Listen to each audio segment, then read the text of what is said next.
इसमें इतना अपसेट होने वाली क्या बात है यार। गवर्नमेंट प्रोसिक्यूटर्स के हाल देखे हैं तुमने? They are so overworked and overburdened. उनकी कोई प्रोफेशनल इन्वेस्टमेंट नहीं है, ना अपने साख की ना पैसे की। यार ये तो बड़ी अनफेयर बात है यार समन। वो भी बड़ा काम करते हैं और वैसे भी तुम असिस्ट कर सकती हो प्रोसिक्यूटर को। तुम कंप्लेनेंट की पाकीज़ा की वकील हो and as a counsel for the complainant तुम इस पूरे ट्रायल में फुल्ली इन्वॉल्व्ड रहोगी यार। I am not happy with this arrangement.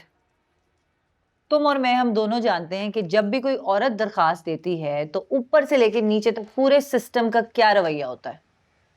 या तो वो अपना नाम चमकाने के लिए उस केस को बढ़ा चढ़ाकर उसके इश्तिहार लगा के उसी औरत को और हरास करते हैं, या फिर दिल से नफरत करते हैं उस औरत से जो अपने लिए इंसाफ मांगने आई है।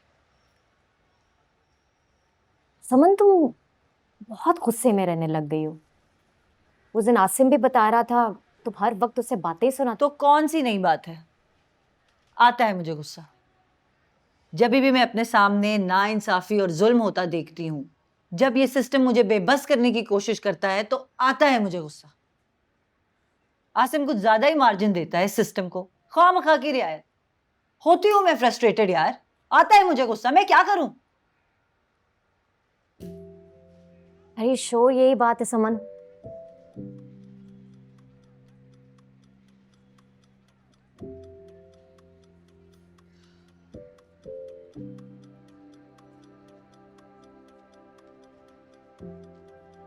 आई होप कि तुम ठीक कह रही हो समिया। आई होप कि अगर मुझे आसिम की किसी भी बात पर गुस्सा आता है तो उसका डायरेक्ट रिलेशन सिर्फ पाकीज़ा के केस से है।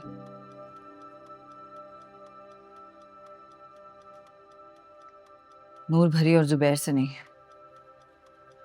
जुबैर आया था मेरे ऑफिस में, बहुत परेशान था। इतना टेंस्ड और शैटर्ड मैंने उसे पहले कभी नहीं देखा था। आज ही सुबह चालान जमा हुआ है।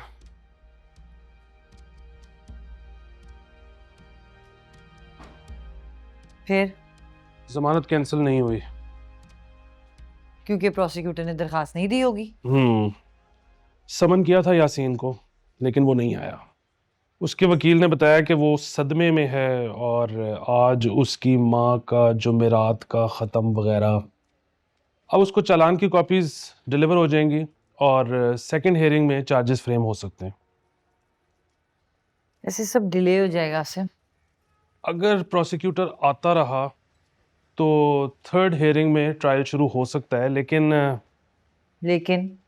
लेकिन प्रोसिक्यूटर बहुत झुंझलाया हुआ, मसरूफ और ओवरबर्डन्ड लग रहा है। कह रहा था कि डबल केसेस लगा दिए गए हैं और बहुत मसरूफ है। देखा, मैंने कहा था ना कि पब्लिक प्रोसिक्यूटर यही करते हैं। उम्मीद रखो अगली पेशी पर वक्त पे आएगा। पुलिस गई होगी, लेकिन रूटीन में एफआईआर अगर ना कटी हो तो पुलिस का कोई इंटरेस्ट नहीं होता, क्योंकि उनके इख्तियारात बहुत लिमिटेड हो जाते हैं। आई होप कि फराज को पुलिस देखने गई होगी हॉस्पिटल। जब एफआईआर ही नहीं कटी तो क्यों जाएगी पुलिस? मैं इसीलिए कह रहा था कि एफआईआर तो फौरन करवा देनी चाहिए। समझ ये नहीं आ रही कि यासीन मलिक का नाम बीच में डालें या ना डालें, इसीलिए। क्योंकि तुम एक बहुत एक्सपीरियंस्ड और मशहूर क्रिमिनल लॉयर हो, इसीलिए हम तुमसे मशवरा करने आए हैं कि आगे क्या किया जाए। प्रोफेशनल हो रही है। होना भी चाहिए, नहीं? हाँ बिल्कुल। एक बात तो तय है कि ये अटेम्प्ट ऑफ मर्डर का केस है, कत्ल अमद। सेक्शन 324, विक्टिम हमारे पास है, जख्मी है, लेकिन टारगेट पाकीज़ा थी, जो कि महफूज है और ऐनी गवाह है।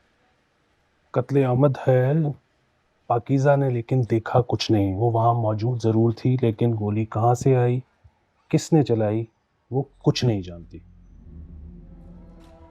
आसिम बता रहा था कि बचत हो गई, फराज को गोली छू के निकली बस। वो गोली फराज की थी ही नहीं, पाकीज़ा की थी। उसके सीने में लगनी थी। Lucky for both of them. By the way मैंने आसिम को कहा है कि फराज से बात करें कि जल्द से जल्द एफआईआर। मेरा नहीं ख्याल कि कोई विटनेस है, और पाकीज़ा को भी कुछ याद नहीं है। और यासीन मलिक जुमेरात को अपनी माँ का ख़त्म पढ़ा था मस्जिद में। केस वीक हो सकता है तुम लोगों का। वैसे नामालूम अफराद के नाम पर भी एफआईआर दर्ज हो सकती है। एटलीस्ट तुम लोग की इन्वेस्टिगेशन तो स्टार्ट हो जाएगी। बात करूंगी पाकीज़ा और फराज से। जल्दी कर लो तो बेहतर होगा। मुझे नहीं पता कि क्या बेहतर होगा। फिलहाल बेहतर यही है कि जल्द से जल्द एफआईआर दर्ज करवाओ, ताकि दूसरी पार्टी को मैसेज पहुंचे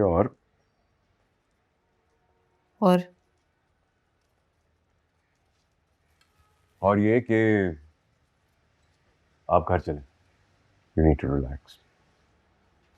नहीं, मैंने भी मम्मी की तरफ जाना है, वो भी काफ़ी अपसेट है। चलो मैं भी साथ चलता हूँ। नहीं, तुम नहीं चलो, वहाँ नूर भरी है तो अच्छा नहीं लगता।